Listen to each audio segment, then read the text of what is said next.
In the late 19th and early 20th centuries, immigrants from all over Europe came to the New World.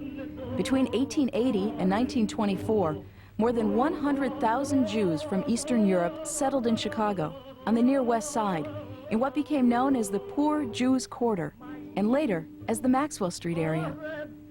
Among the people who lived or grew up here were musician Benny Goodman, political activist Saul Alinsky, CBS founder William Paley, Admiral Hyman Rickover, Supreme Court Justice Arthur Goldberg, and Yiddish theater actor Muni Weisenfreund, who became the Academy Award-winning film star Paul Muni.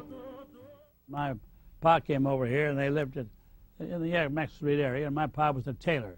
We all went to Hebrew school. There's on Miller Street, what they call the Talmud Torah. Peddlers came to your door. They always had bargains. You walk up and down 3, 4, 5 flights all the time to your customers wherever they're at. And this means, by the way, you don't usually go in the front door. You come around the back, you go through the alley, you go up the stairs.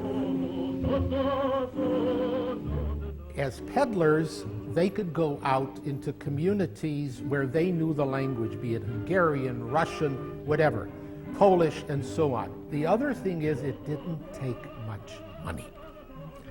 You were out there on the street with a minimum investment, and this could get you started.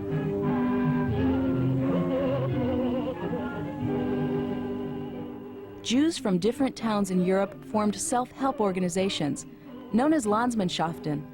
More than 700 of these groups were formed in Chicago between 1870 and 1950. And they formed synagogues.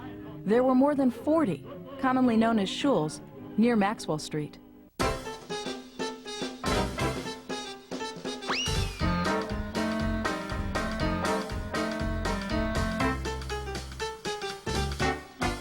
Samuel Niles Morton is this remarkable character from the West Side. He seems to have been an early pioneer of bootlegging on the West Side.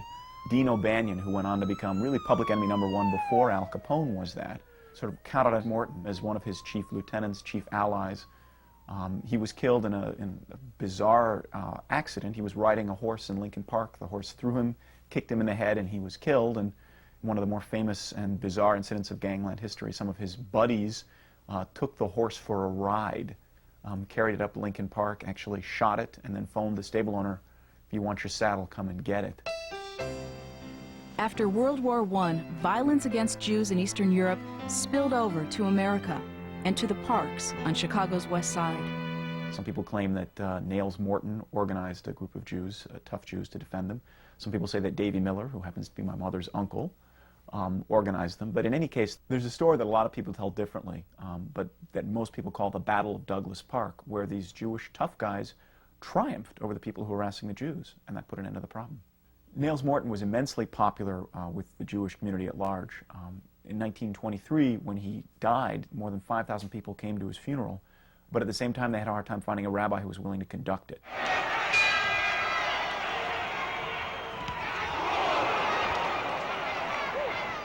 Barney Ross was Chicago's greatest Jewish prizefighter and one of the best prizefighters the city ever produced. By 1934, he held 3 world championships. Here he's fighting Tony Canzoneri. He wins, and everybody is surrounding him. The great Barney Ross, you're the champ, you beat Canzoneri. And now the time comes, he wants to see his mother, who's at the fight that night. That happens to be on a Friday night, by the way. And he says, "Ma, now I'm going to take a cab, I'm going to take you home, and you'll prepare something for me as only you can do, something real good." And she said, "No, it's Shabbos. I'll take a nice walk. It's not far, I'll take a nice walk." He says, "At night you'll take a nice walk? I'm walking with you." And he put his arm under her arm, and they walked out down Madison Street, going to the West Side.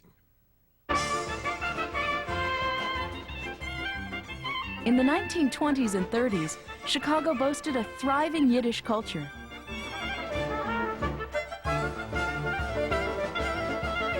I recall my father would take me on a corner of 12th and Kedzie, maybe in the mid-30s. And on each corner there was somebody up on a soapbox preaching his ideology. You could tell which ideology it was by which Yiddish newspaper was sticking out of the pocket. Whether it was the Vorwärts, which is social democratic, the Freiheit, which was further left, you had the Courier, the Morgenjournal. The Vorwärts had a printing an office on 13th and Kedzie. You could, I remember with my nose up at the window watching these presses roll down, these thousands of newspapers in Yiddish.